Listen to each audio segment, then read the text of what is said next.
नमस्कार दोस्तों, मैं हूँ रिचा सिन्हा और मेरे चैनल पे आप सभी का बहुत बहुत स्वागत है।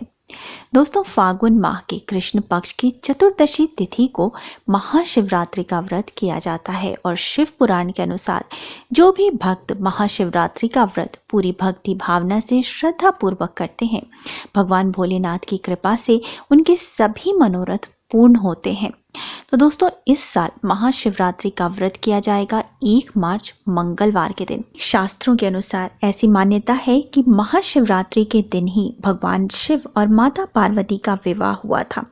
साथ ही ये भी माना जाता है कि महाशिवरात्रि के दिन ही पहली बार भगवान शिव ज्योतिर्लिंग के रूप में प्रकट हुए थे। अर्थात महाशिवरात्रि का हमारे हिंदू धर्म में अत्यधिक महत्व बताया गया है। मान्यता है कि जो भी मनुष्य इस दिन महाशिवरात्रि का व्रत रखते हैं, भगवान शिव की विधिवत पूजा अर्चना के पश्चात मंत्रों का जप एवं शिव पुराण का पाठ करते हैं, भगवान शिव का ध्यान करते हैं और रुद्राभिषेक करते हैं, उन्हें महाशिवरात्रि के व्रत का पूर्ण फल प्राप्त होता है। साथ ही भगवान शिव की कृपा से उनके समस्त मनोरथ पूर्ण होते हैं और उस मनुष्य को मोक्ष की प्राप्ति होती है। दोस्तों, महाशिवरात्रि में रात्रि पूजन का विशेष महत्व होता है, परंतु इस दिन जब आप व्रत रख रहे हैं तो आपको सुबह सवेरे जल्दी उठना चाहिए। स्नान आदि से निवृत्त होकर सर्वप्रथम आप घर में या मंदिर में जो है भगवान शिव के सामने महाशिवरात्रि व्रत करने का संकल्प लें। आप व्रत किस प्रकार से करेंगे, निर्जला करेंगे, फलाहार करेंगे, ये भी आपको कहना है। साथ ही भगवान शिव से व्रत सफलतापूर्वक पूर्ण हो, इसका आशीर्वाद भी आपको लेना है।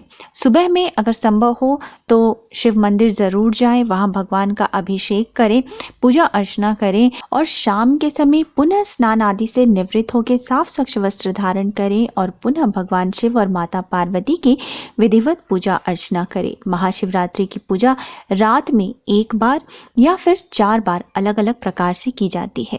4 बार शिव पूजा करने के लिए 4 प्रहर प्राप्त करने के लिए पूरी रात की अवधि को 4 भागों में विभाजित किया जाता है। इस दिन हर एक प्रहर की अलग पूजा बताई गई है। हालांकि इस दिन रुद्राभिषेक करने का खास महत्व होता है। अगर संभव हो तो इस दिन रुद्राभिषेक करें। महाशिवरात्रि के दिन जो है रात्रि में अलग अलग पहर में किस समय पूजा मुहूर्त है वो मैंने आपको स्क्रीन पे लिख दिया है। और दोस्तों, अगर आप इस दिन सिर्फ 1 बार पूजा करते हैं तो कोशिश करें कि निशिता काल में भगवान शिव की पूजा अर्चना करें, रुद्राभिषेक करें। ये समय जो है मध्य रात्रि के समय आता है, वो मैंने आपको स्क्रीन पे लिख के दे दिया है।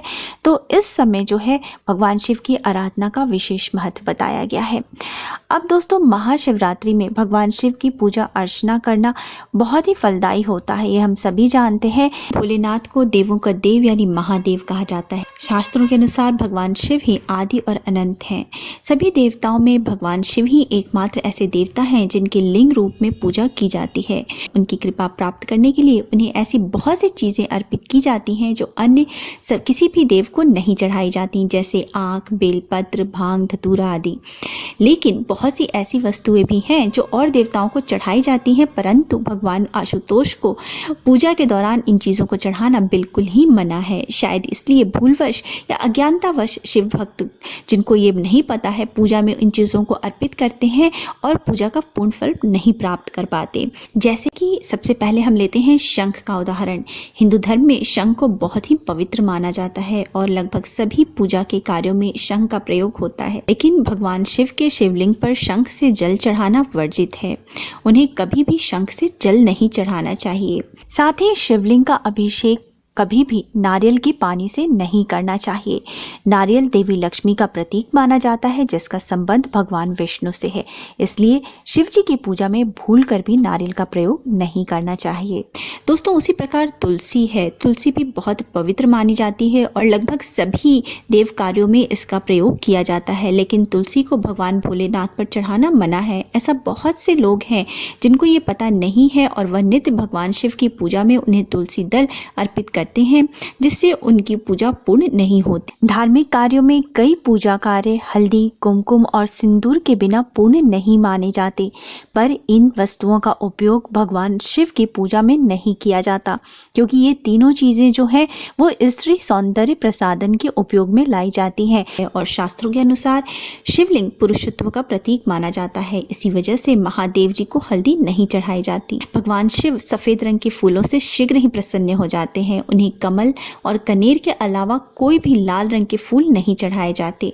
भगवान भोलेनाथ को केतकी और केवड़े के फूल चढ़ाना भी मना है। शिवलिंग की पूजा में बहुत से भक्तजन शिवलिंग पर स्टील के लोटे के बर्तन से जल चढ़ाते हैं, जो कि बिल्कुल ही मना है। भगवान भोलेनाथ पर हमेशा पीतल, कांसे या अष्टधातु के बर्तन या लोटे से जल चढ़ाना चाहिए। लोहे और स्टील के बर्तन का प्रयोग बिल्कुल भी नहीं करना चाहिए।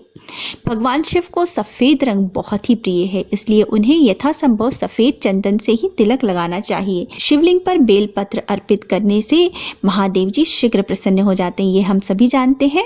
मान्यता है कि भगवान शिव की आराधना बेलपत्र के बिना पूरी नहीं। लेकिन दोस्तों, बेलपत्र चढ़ाते वक्त हमें कुछ बातों का विशेष ध्यान रखना चाहिए, जैसे कि एक बेलपत्र में 3 पत्तियां होनी चाहिए। पत्तियां कटी या टूटी हुई या उनमें छेद या कीड़े लगे नहीं होने चाहिए। भगवान शिव को बेलपत्र हमेशा चिकनी ओर से अर्पित करना चाहिए। बेलपत्र अर्पित करते वक्त अगर आप बेलपत्र पर राम नाम लिख दें तो उत्तम है।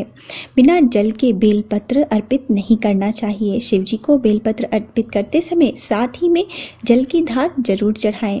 दोस्तों, ये थी कुछ बातें जिनका आपको विशेष रूप से ध्यान रखना चाहिए शिव जी की पूजा करते वक्त। उम्मीद है आपको मेरा आज का वीडियो पसंद आया होगा। अगर पसंद आया है तो लाइक कर दीजिए, फैमिली एंड फ्रेंड्स के साथ शेयर कर दीजिए और मेरे चैनल को सब्सक्राइब करना मत भूलिए। मिलते हैं नेक्स्ट वीडियो में। So thanks for now, bye bye.